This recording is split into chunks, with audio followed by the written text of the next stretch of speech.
तमिलनाडु के Sterlite copper plant को फिर से शुरू करवाने के लिए सुप्रीम कोर्ट पहुंचे वरिष्ठ वकील हरीश साल्वे। कहा, स्टरलाइट कॉपर प्लांट कोविड-19 की चपेट में आए देश को मेडिकल ऑक्सीजन के मुक्त उत्पादन में करना चाहता है मदद। कोर्ट और केंद्र का साल्वे को मिला सहारा। TFI पर आपका स्वागत है। मैं महिमा पांडे आपको बताने जा रही हूँ कैसे देश के वरिष्ठ वकील हरीश साल्वे तमिलनाडु के स्टरलाइट कॉपर प्लांट को फिर से शुरू करवाने में अहम भूमिका निभा रहे हैं। भारत के सबसे बड़े कॉपर प्लांट में से एक तमिलनाडु के स्टरलाइट कॉपर प्लांट को देश के वामपंथियों ने बंद करा दिया था। अब देश में जिस तरह से मेडिकल ऑक्सीजन की मांग बढ़ रही है, उससे ऐसा प्रतीत हो रहा है कि इस प्लांट में 1000 टन ऑक्सीजन उत्पादन की क्षमता को देखते हुए इसे चालू किया जा सकता है। इसे चालू करने की जिम्मेदारी अब हरीश साल्वे ने ले ली है और इस मामले पर आज सुनवाई होनी है। दरअसल कॉपर निर्माता वेदांता लिमिटेड ने सुप्रीम कोर्ट के समक्ष एक तत्काल आवेदन किया है, जिसमें उसने तमिलनाडु में अपने संयंत्र को फिर से खोलने की अनुमति मांगी है,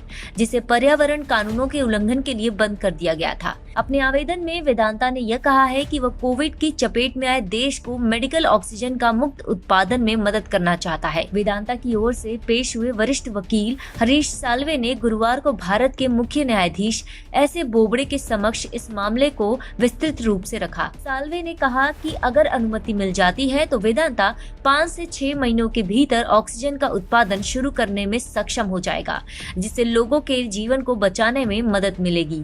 साल्वे का कहना है कि वेदांता हर रोज 1000 टन ऑक्सीजन का निर्माण कर सकता है और सभी 1000 टन मुफ्त में आपूर्ति करने के लिए तैयार है। साल्वे ने स्पष्ट कहा, वेदांता अपने ऑक्सीजन संयंत्र को क्रियाशील बनाने के लिए अनुरोध कर रहा है ताकि वो चिकित्सा उद्देश्यों के लिए हजारों टन ऑक्सीजन उपलब्ध कर सके। लोग रोज मर रहे हैं, हम केवल ऑक्सीजन संयंत्र शुरू करने की अनुमति चाहते हैं।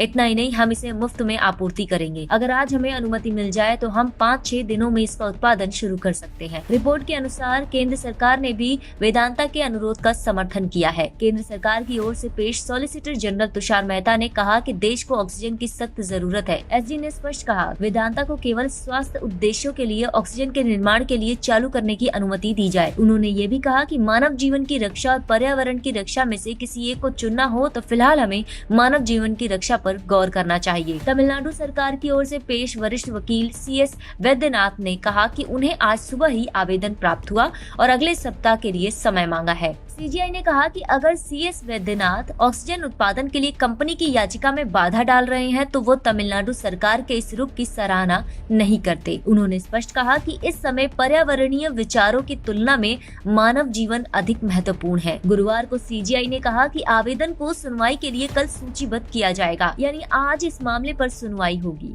CGI का ऑक्सीजन प्लांट के प्रति रुख देखकर ये कहा जा सकता है कि हरीश साल्वे इस प्लांट को दोबारा खुलवाने में सफल हो सकते हैं। हरीश साल्वे का रिकॉर्ड किसी से छुपा नहीं है और आज जिस तरह से कोरोना बढ़ रहा है और मेडिकल ऑक्सीजन की मांग भी लगातार बढ़ रही है, ऐसे में ये प्लांट हजारों लोगों की जान बचा सकता है। इससे पहले स्टरलाइट कॉपर के CEO पंकज कुमार ने केंद्रीय स्वास्थ्य मंत्री और तमिलनाडु सरकार को एक पत्र लिखा था।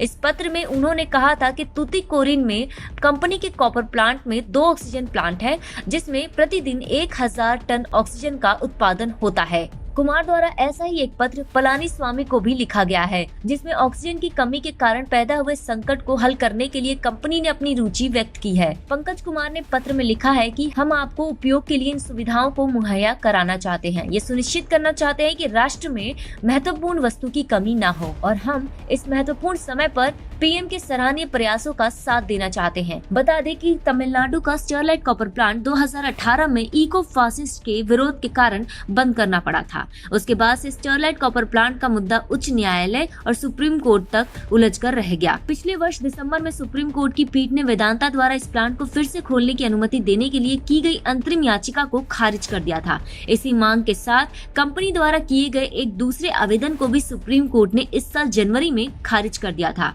आज अगर स्टरलाइट कॉपर प्लांट चल रहा होता तो न जाने कितने लोगों की जानें बचाई जा सकती थी।